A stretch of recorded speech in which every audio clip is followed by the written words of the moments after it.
Hi viewers, welcome to our channel. ప్రస్తుతం మనతో పాటు writer and director Kanagala Jayakumar గారు ఉన్నారు. మరి వాళ్ళ మెగాస్టార్ చిరంజీవి గారి బర్త్డే కదా, మరి ఆయన సినీ ప్రస్థానం గురించి, ఆయన వ్యక్తిత్వం గురించి అన్నీ కూడా ఇవాళ మనతో షేర్ చేసుకోబోతున్నారు. ఒకసారి వారితో మాట్లాడి తెలుసుకునే ప్రయత్నం అయితే చేద్దాం. సార్ నమస్కారం. సార్ నమస్తే. ఏం చెప్పబోతున్నారు సార్ మెగాస్టార్ చిరంజీవి గారి గురించి? ఎందుకంటే వాళ్ళ ఆయన బర్త్డే సార్, మరి ఆయన సినీ జర్నీ గురించి మీ మాటల్లో సార్. ముందుగా మనందరి తరపున, మన ఛానల్ తరపున, తర్వాత మన వ్యూవర్స్ అందరి తరపున ఈరోజు చిరంజీవి గారి బర్త్డే ఆగస్టు 22 కాబట్టి ఆయనకి మనందరం శుభాకాంక్షలు తెలపాలి. చిరంజీవి మెగాస్టార్ చిరంజీవి చిరంతన నిత్య కృషివలుడు, చిరుజల్లుగా వచ్చి సునామీ సృష్టించిన నాట్య విన్యాసకుడు, పోరాట దృశ్యాల్లో అరివీర భయంకరుడై కీర్తి శిఖరాన్ని అందుకున్న విజేత, హావభావ హాస్యలాస్యాల్లో ఉర్రూతలుగించే నట కిరీటి, అంజనా పుత్రుడు, ఆంజనేయ భక్తుడు, అభిమానులకు ఇష్టడు, ఓవరాల్ ఓన్లీ స్టార్, మెగాస్టార్. అది చిరంజీవి గారు. క్రాంతి కుమార్ గారు చిరంజీవితో సినిమా తీద్దామని చెప్పి ఒక సబ్జెక్ట్ అనుకున్నారు. అయితే అంతకుముందు పునాది రాళ్ళు సినిమాతో చిరంజీవి గారికి పునాది పడింది. తర్వాత సినిమా ఏంటంటే ప్రాణం ఖరీదు క్రాంతి కుమార్ గారు తీసింది. అందులో చిరంజీవి గారు ఒక 4-5 బాయ్స్ ఉన్నారు. అందులో ఒకటిగా యాక్ట్ చేశాడు ఆయన. వాళ్ళందరిలో ఆయన చాలా స్ట్రైకింగ్గా కనిపించాడు. మంచి ఉంగరాల జుత్తు, చక్కగా ఇంత జుత్తు, ఉంగరాల జుత్తు, తర్వాత పెద్ద పెద్ద కళ్ళు. సో చిరంజీవి గారిని ఆకర్షించాడు ఆయన.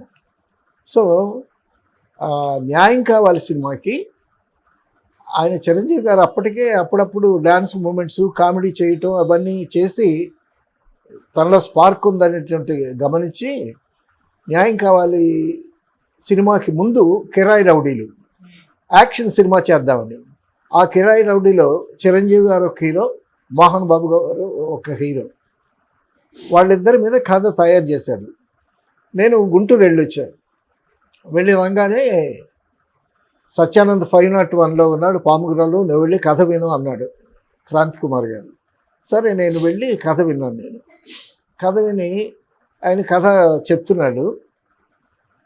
క్లైమాక్స్ వరకు కథ తయారైంది. క్లైమాక్స్ ఇంకా వేగ్గా ఉంది. క్లైమాక్స్ అప్పటికేం ఫిక్స్ అవ్వలేదు. సరే యాక్షన్ సినిమా నాకెందుకో తృప్తికరంగా అనిపించలే ఆ సినిమా. తర్వాత క్రాంతి గారు అడిగారు కథ ఎలా ఉంది అని. కథ ఎలా ఉందంటే నేను హాఫ్-హార్టెడ్గా చెప్పాను. ఏంది కథ బాగుందా లేదా అని అంటే సరిగ్గా చెప్పవేంటి అని అన్నాడు.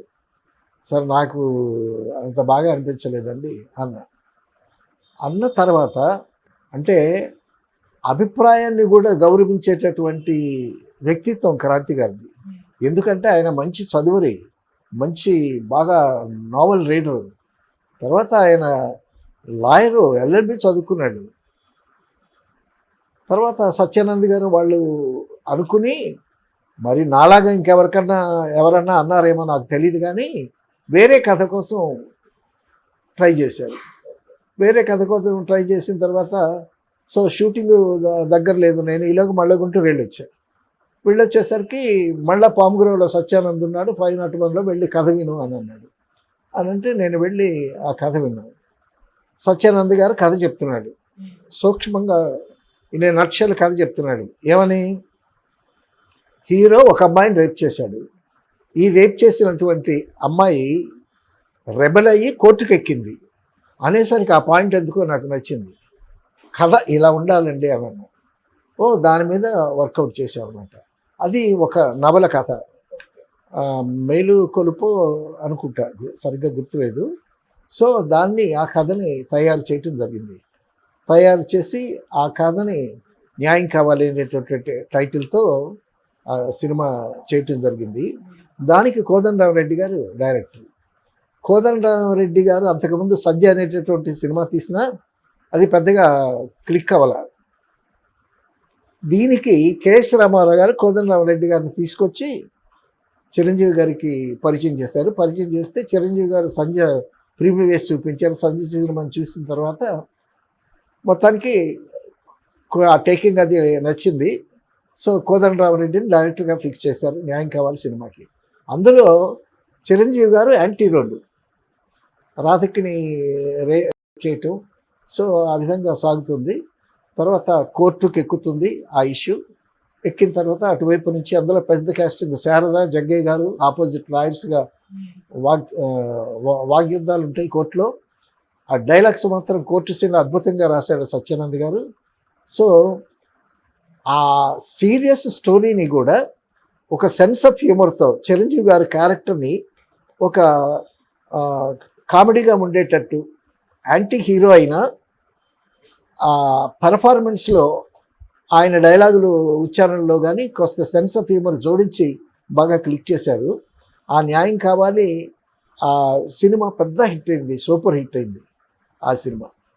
సో న్యాయం కావాలి సూపర్ హిట్ అయిన తర్వాత కిరాయి రౌడీలు అంతకుముందు తయారు చేసిన కథ ఉంది కదా కిరాయి రౌడీలు, ఆ కథని మళ్ళా బయటికి తీసాం. తీసి ఆ కథని మళ్ళీ మొదటి నుంచి వర్కౌట్ చేసి కొంత బెటర్మెంట్ చేసి తర్వాత ఒక మలయాళ సినిమా చూసాం ఐవి శశి గారిది ఎవరిదో. అందులో క్లైమాక్స్ బాగుంది. ఆ క్లైమాక్స్ ఇక్కడ తగిలించి దాన్ని ఫుల్ ఫ్లెడ్జెడ్గా ఒక సబ్జెక్ట్ తయారు చేసి చిరంజీవి గారు మోహన్ బాబు గారిని కలిపి ఆ సినిమా కిరాయి సినిమా చేశారన్నమాట. అక్కడ సినిమా ఏదో ఫారెస్ట్ బ్యాక్గ్రౌండ్లో చేసాం. చాలా కష్టాలు పడ్డాం, వర్షాలు పడ్డాయి. 4-5 రోజులు వర్షాలు పడితే తినేవాళ్ళు తింటున్నారు, తాగేవాళ్ళు తాగుతూ ఉన్నారు, ఆడుకునే పాటలు పాడుకునేవాళ్ళు పాడుకుంటూ ఏదో మొత్తానికి కష్టాలు పడి ఆ కొండల మీద జారి వర్షాల్లో మొత్తానికి చాలా శ్రమ కూర్చి ఆ షూటింగ్ చేసాం. చేసిన తర్వాత ఇప్పుడు టైటిల్స్ రాయాలి, టైటిల్స్ షూట్ చేయాలి. ఇంతలోకి నేను ఒకసారి ఆఫీస్కి వెళ్తే క్రాంతి కుమార్ గారు ఏమయ్యా మీ ఫ్రెండ్ మోహన్ బాబు నేను రమ్మన్నాడయ్యా అని అన్నాడు. అంటే సరితబాబు నేను రూమ్మేట్స్వి, మోహన్ బాబు కూడా మాతో వచ్చిపోతూ ఉండేవాడు, చాలా ఫ్రెండ్లీగా సరదాగా కలిసి ఉండేవాళ్ళు. సరే నేనేమో ఎందుకు పిలిచుంటాడా అని ఆలోచిస్తున్నాను. క్రాంతికారి గదిలో నుంచి బయటకు వచ్చి ఏమయ్యా నేను రమ్మన్నాడు ఎడవా అన్నాడు ఆయన. అలాంటి అప్పుడు బండి వేసుకుని మోహన్ బాబు గారి ఇంటికి వెళ్ళాను. మోహన్ బాబు ఏరా రారా అన్నాడు. కూర్చున్నావు. టైటిల్స్ రాసావా అని అన్నాడు. ఇంకా రాయలేదండి, రాయాలన్నా. చిరంజీవి కన్నా నేను సీనియర్ని, నా టైటిల్ ముందు రాయి, లేకపోతే డాష్ పగిలిపోద్ది అన్నాడు. చదువు అనమాట. అనంటే అలాగేనండి రాస్తాను అని అన్నా. అనంటే ఏంటి హాఫ్ హార్టెడ్గా మాట్లాడుతున్నావేంటి అన్నాడు. నేను అక్కడ పనిచేసేవాడిని, అక్కడ డైరెక్టర్ ఉన్నాడు, క్రాంతి కుమార్ గారు ఉన్నారు, వాళ్ళ మాట కూడా నేను వినాలి కదా అని అన్నా. ఏం వినేది లేదు, ఏం లేదు, నేను సీనియర్ని, నా పేరే ముందు ఉండాలని. సరే అని వచ్చేసిన తర్వాత ఏమన్నాడు మీ ఫ్రెండ్ అని అన్నాడు. అనంటే చిరంజీవి గారి కన్నా నేను సీనియర్ని, నా పేరు ముందు ఉండాలి అని అన్నాడు అనేసరికి ఈయనేమో మూతి ముడిచాడు క్రాంతి గారు. ఎందుకంటే హీఈస్ ఇంట్రెస్టెడ్ ఆన్ చిరంజీవి. అప్పటికే చిరంజీవి గారితో ప్రాణం ఖరీదు తీశాడు. తర్వాత కోతల రాయుడు కూడా భరద్వాజ గారికి తీసి పెట్టాడు ఆయన. సో చిరంజీవి టాలెంట్స్, డాన్స్ చేసేటటువంటి మూమెంటు, కామెడీ చేసేటటువంటి ఆ చలకితనం అదంతా చూశాడు. చూసి డెఫినెట్గా మంచి ఆర్టిస్ట్ అవుతాడు అనేటటువంటి నమ్మకం కుదిరింది. ఆల్రెడీ 2 సినిమాలు తీశాడు కాబట్టి ఆయన మీద ఇంట్రెస్ట్ ఆటోమేటిక్గా ఉంటుంది. అయితే ఎట్లా రాస్తావు టైటిల్స్ అన్నాడు క్రాంతి గారు. అంటే మీరు చెప్పండి అని సరే ఆలోచిద్దాం అన్నాడు. ఆ రాత్రి అంతా ఆయన నిద్రపోలే, నేను నిద్రపోలే. తెల్లారితే టైటిల్స్ రాయాలి, మోహన్ బాబు నా పేరు ముందు రాయమన్నాడు. అనేసరికి ఆఫీస్కి వెళ్తే ఆయన ఆలోచించాడు, నేను ఆలోచించాను. ఆలోచించిన తర్వాత డిసైడ్ చేసింది ఏంటంటే మోహన్ బాబు కోరినట్టే మోహన్ బాబు టైటిల్ ముందేద్దాం. టైటిల్స్ అన్నీ అయిపోయిన తర్వాత అబవ్ ఆల్ చిరంజీవి అని వేద్దామని అన్నాడు ఆయన. బాగుంది అది. సో మొత్తానికి టైటిల్స్ రాసేసాం. టైటిల్స్ రాసేసిన తర్వాత అప్పుడు సినిమా తయారు చేసి టెక్నీషియన్స్ ఆర్టిస్టులు అందరికీ ప్రివ్యూ వేసే రివాజ్ ఉంది అక్కడ. సో ప్రివ్యూ వేశాం. ఆ ప్రివ్యూకి చిరంజీవి గారు వచ్చాడు, మోహన్ బాబు గారు వచ్చాడు. వస్తే మోహన్ బాబు అటు కూర్చున్నారు, చిరంజీవి గారు అటు కూర్చున్నారు. నేను అనిల్ కుమార్ అని మన కో డైరెక్టర్ మా ఇద్దరం ఉన్నాం అక్కడ. మా ఇద్దరం వెనక్కి కూర్చున్నాం. సో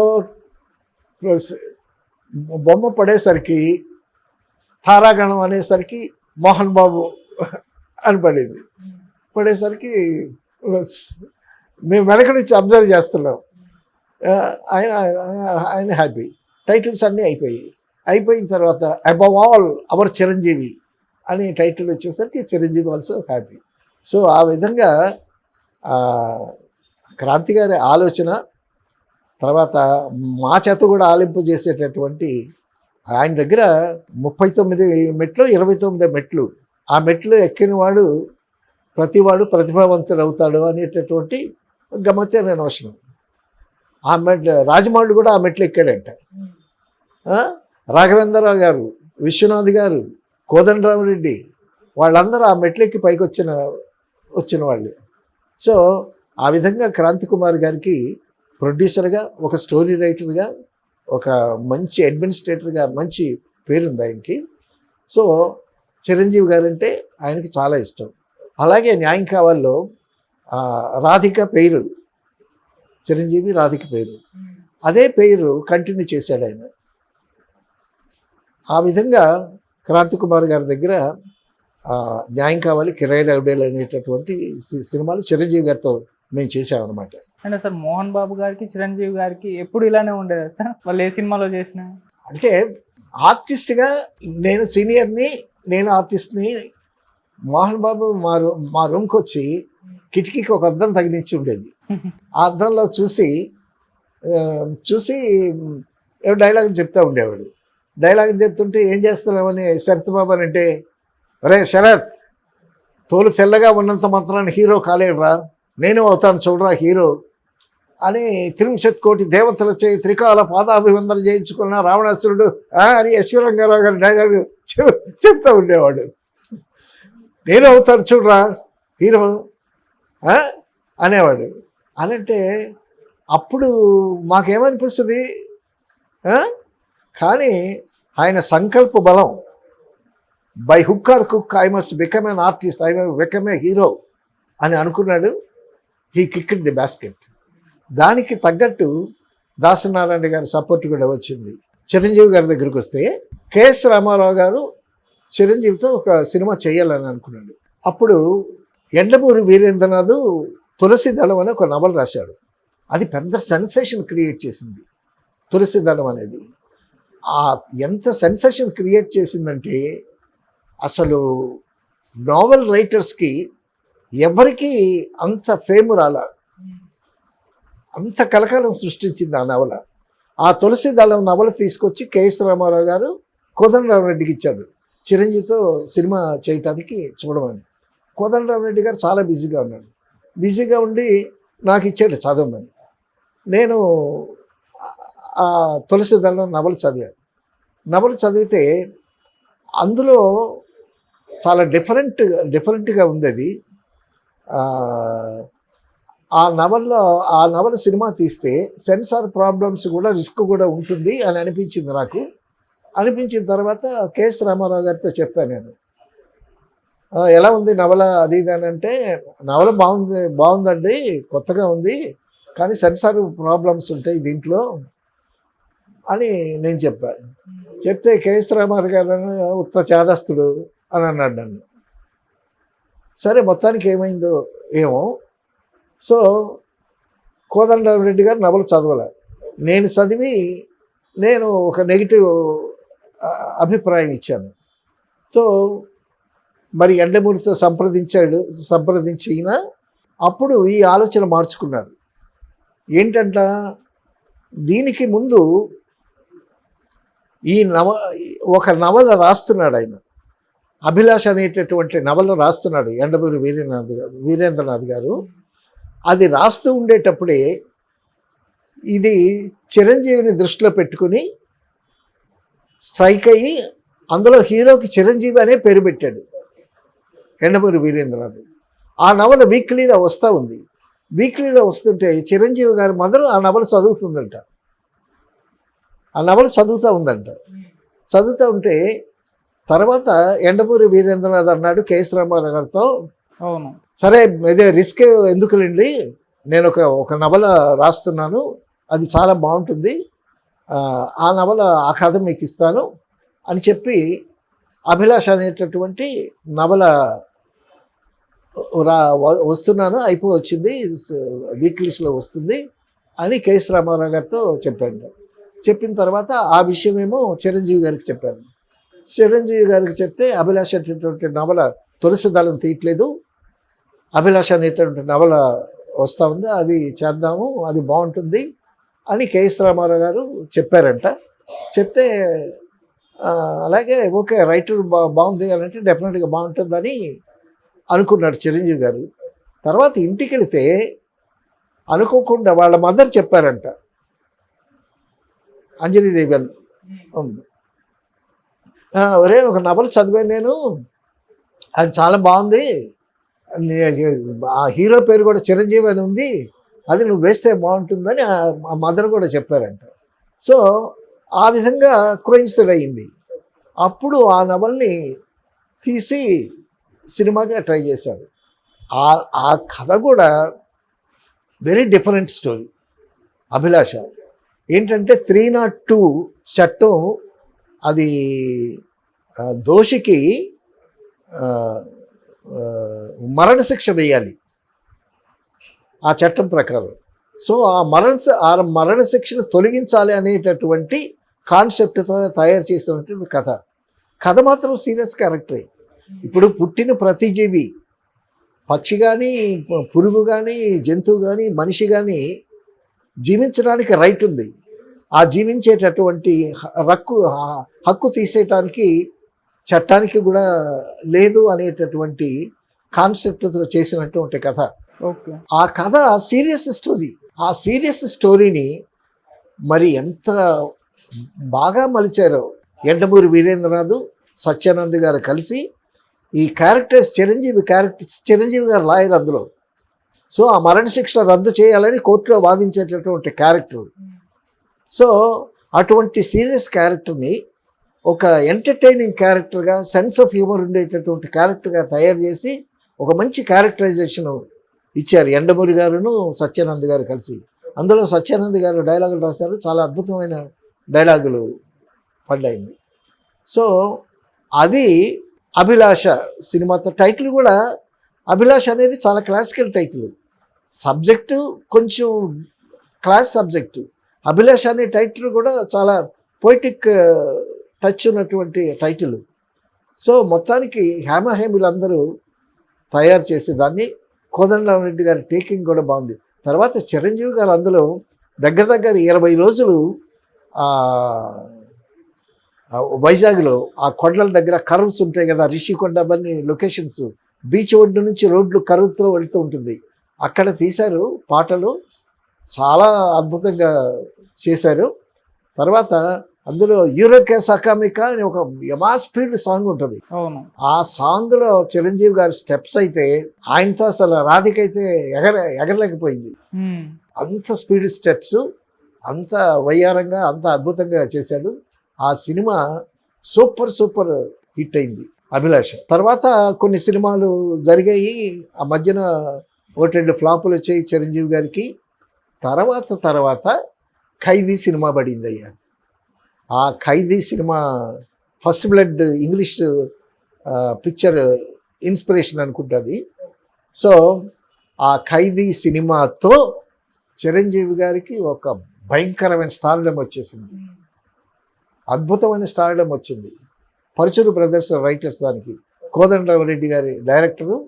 ఒకేసారి చిరంజీవి గారితో పాటు కోదండరామరెడ్డి కూడా, ఆయనకు కూడా హైప్ వచ్చేసింది.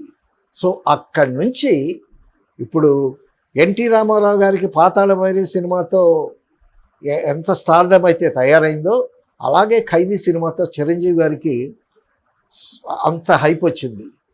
సూపర్ స్టార్ అయిపోయాడు. నాకు గుంటూరు ఫ్రెండ్స్ సినిమా చేద్దామని, నన్ను డైరెక్టర్ని చేద్దామని ఒక నవల చూడమన్నారు. సో నాకు శరత్ బాబు కూడా అందులో వన్ ఆఫ్ ది పార్ట్నర్స్గా ఉంటానన్నాడు. అతను కూడా ఇన్వెస్ట్ చేస్తానన్నాడు.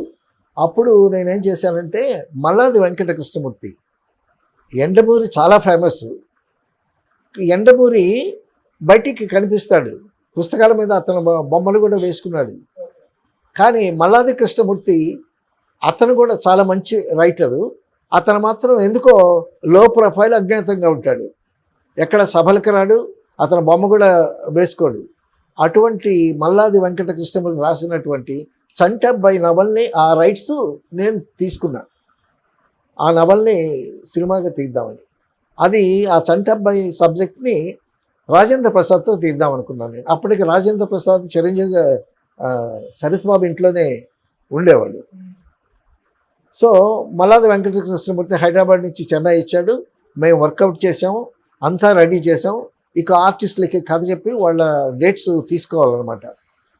ఒకసారి నేను క్రాంతి గారి ఆఫీస్కి వెళ్ళేసరికి జయకుమార్ ఇట్లా అన్నాడు. వెళితే చంటబ్బాయి జంజాలు తీస్తున్నాడయ్యా అన్నాడు.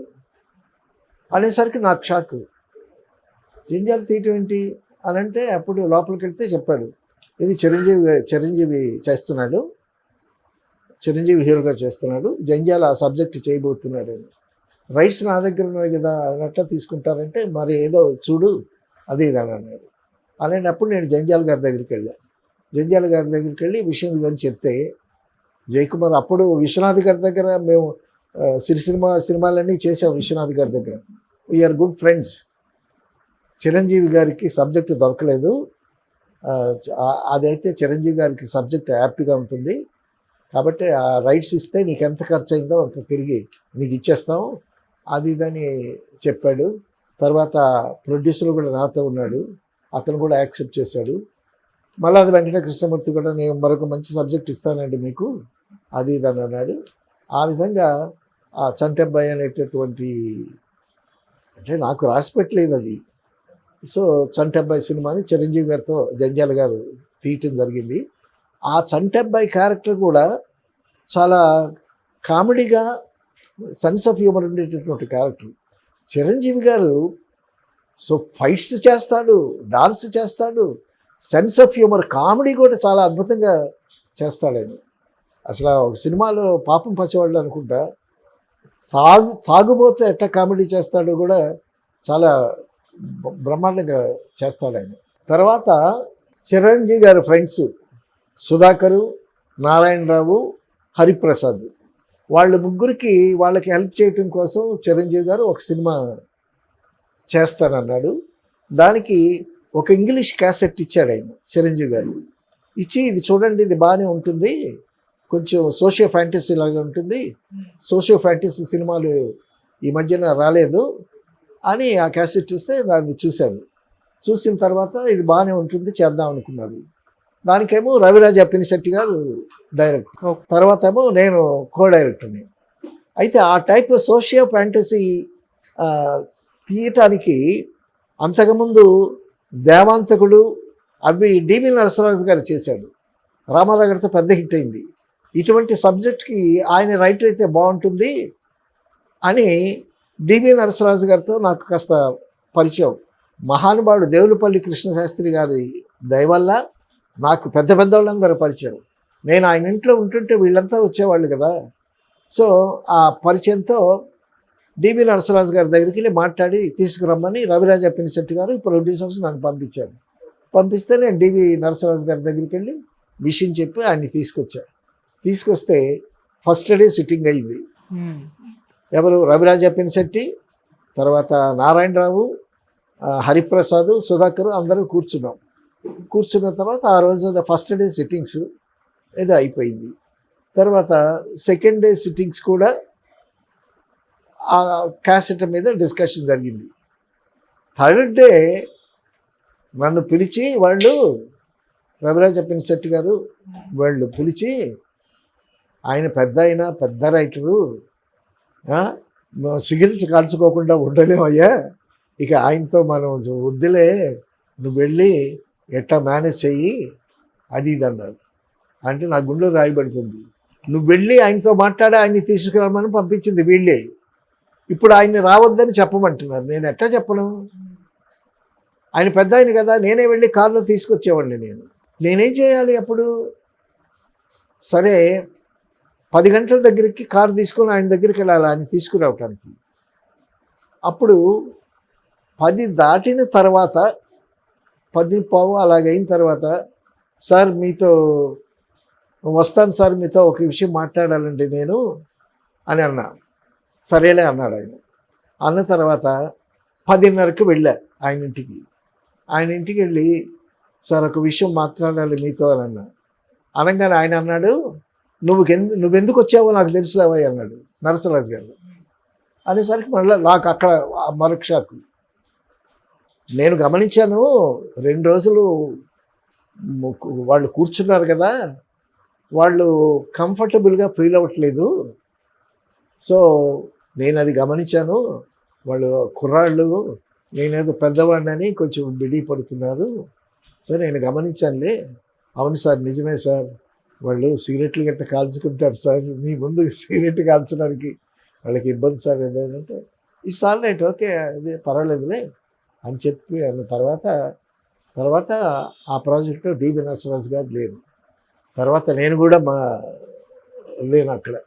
ఎందుకంటే మరొక కో డైరెక్టర్ వస్తున్నాడు అక్కడ. 2 కో డైరెక్టర్లు ఎందుకులే అది ఇదని చెప్పి నేను విరమించుకున్నాను. ఆ సినిమా దానికి మళ్ళీ సత్యానంద్ గారు రైటర్గా వచ్చాడు. అది ఎముడికి మొగుడు చాలా అద్భుతంగా ఆడింది. అందులో కూడా చిరంజీవి గారు పర్ఫార్మెన్స్ చెప్పేదే ఉంది. తర్వాత చాలా ప్రముఖంగా చెప్పుకోవాల్సినటువంటి చిరంజీవి గారి సినిమా జగదేక వీరుడు అతిలోక సుందరి. అసలు ఆ సినిమా అయితే అసలు ఎంతమంది కనెక్ట్ అయ్యారో, ఎంత బాగా తీశారో. అసలు ఆ కథే చాలా అద్భుతమైనటువంటి ఒక ఫ్యాంటసీ స్టోరీ. దానికి చక్రవర్తి అని ఒక కో డైరెక్టర్ ఉండేవాడు, అతను తయారు చేసినటువంటి కథ. సో ఇంద్రజ అని ఒక క్యారెక్టరు ఇంద్రలోకం నుంచి భూలోకంలోకి వస్తుంది. భూలోకంలోకి వచ్చి చిరంజీవితో ఇంటరాక్ట్ అవుద్ది. ఆవిడ తిరిగి వెళ్ళిపోదాం అనుకునేసరికి ఆవిడ ఉంగరం జారిపోద్ది. సో ఆ ఉంగరం ఉంటేనే కానీ ఇంద్రలోకంలోకి గేట్లో ఎంట్రీ వెళ్ళనివ్వరు. సో ఈ మధ్య అంతా చిరంజీవి గారికి శ్రీదేవి గారికి కలిగినటువంటి సంఘటనల సమాహారం. చాలా అద్భుతమైనటువంటి కామెడీ. అందులో చిరంజీవి గారి పర్ఫార్మెన్సు, తర్వాత చిరంజీవి గారికి ఒక చిన్న గ్రూప్ ఆఫ్ చిల్డ్రన్ ఉంటారు, వాళ్ళతో కామెడీ. తర్వాత శ్రీదేవితో పాటలు. అసలు శ్రీదేవి సెట్కి వస్తాడంట, రాఘవేంద్రరావు గారు లేచి నుంచునేవాడంట.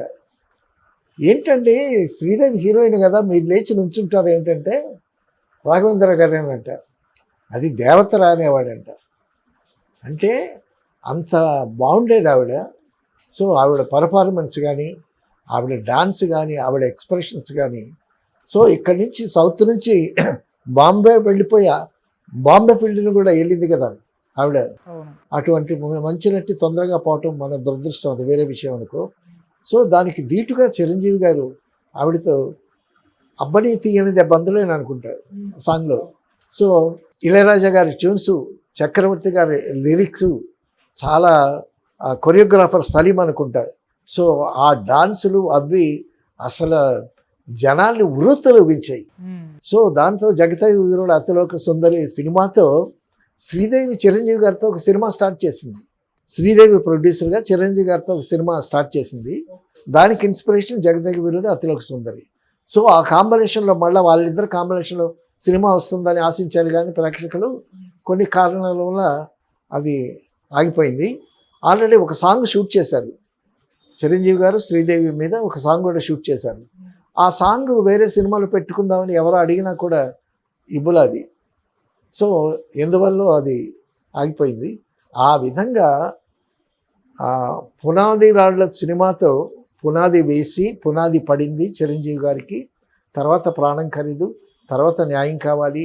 ఒకటేమిటి, మధ్యన ఫ్లాపులు వచ్చినా సరే న్యాయం కావాలి, ఖైదీ, అభిలాష, ఈ సినిమాలు వీటన్నిటితో చాలా అద్భుతమైనటువంటి చిరంజీవి గారితో ముఖ్యంగా చెప్పుకోవాల్సింది ఏంటంటే, హీరోలందరూ డ్యాన్స్ చేస్తారు. రామారావు గారు, నాగేశ్వరరావు గారు, కృష్ణ గారు, శోభన్ బాబు గారు, వీళ్ళందరూ డ్యాన్స్ చేశారు. కానీ డ్యాన్స్ అనేటటువంటి ఆ మూమెంట్స్ చిరంజీవి గారి రాకతో ఒక ట్రెండే మారిపోయింది. ఆ స్పీడ్ మూమెంట్స్, ఆ మూమెంట్ స్పీడ్గా వేయటం, స్టెప్స్ స్పీడ్గా వేయటమే కాదు, ఆయన మూమెంట్లో చాలా మంచి గ్రేస్ ఉంటుంది. ఆ గ్రేస్ చాలా చాలా బాగుంటుంది. అది మాటలతో చెప్పేది కాదు. ఆ గ్రేస్ ఎలా ఉంటుందంటే అట్లా చెప్తాము, చూడాలి. ఆ గ్రేస్ ఉంటుంది. తర్వాత ఫైట్స్, ఆయన ఎంత అద్భుతంగా, ఎంత రియల్గా ఫైట్స్ చేస్తాడు. రిస్క్ కూడా చేసి ఫైట్స్ చేస్తాడు. గొప్పగా పేరు తెచ్చినవి ఆయనకి ఆయన పాటల స్టెప్స్, తర్వాత ఫైట్స్. అలాగే comedy, sense of humour, serious characters చేస్తాడు. సో ఆ విధంగా చిన్న క్యారెక్టర్స్ వేసుకుంటూ వచ్చినటువంటి ఆ హైప్కి వచ్చి సూపర్ స్టార్ అయ్యాడు, స్టార్ అయ్యాడు, మెగాస్టార్ అయ్యాడు చిరంజీవి గారు. సో ఈ రోజున ఇండస్ట్రీకి ఒక పెద్ద తలకాయిగా ఎదిగాడు. సో ఇప్పుడు ఉన్నటువంటి హీరోలతో కూడా కంపీట్ చేసేటటువంటి అంగ సౌష్ఠవాన్ని మెయింటైన్ చేస్తున్నాడు ఆయన. రోజు ఎక్సర్సైజ్ చేస్తాడు. ఇప్పుడు కూడా ఆయన షూటింగ్కి వస్తే చాలా సరదాగా జోవియల్గా ఉంటుంది. అందరు నవ్విస్తుంటాడు, అందరిని నవ్విస్తుంటాడు. రాధిక, చిరంజీవి ఉంటే మాత్రం ఇంకా సెట్ అంతా నవ్వులే నవ్వులు. సో ఆ విధంగా చిరంజీవి గారు తన ప్రతిభను డ్యాన్స్లో చూపించాడు, ఫైట్స్లో చూపించాడు, సో కామెడీ చేసేటటువంటి పెర్ఫార్మెన్స్లో చూపించాడు. మంచి ఉదాత్త గంభీరమైనటువంటి నాయకుడిగా ఖైదీ సినిమాలో చూపించాడు. సో ఇన్ని వైవిధ్యమైనటువంటి గుణాలు కలిగి, సో తనను తాను పెంచుకుని, ఆయన మీద ఎన్ని విమర్శలు వచ్చినా, ఎంతమంది ఏమన్నా సరే అవేమీ పట్టించుకోకుండా తన పని తాను చేసుకుంటూ, తన రూట్ని క్లియర్ చేసుకుంటూ ఇంత ఎత్తుకు ఎదిగి ఎదిగి ఎదిగి మెగాస్టార్ అయి చలచిత్ర పరిశ్రమలో ఒక పెద్ద తలకాయిగా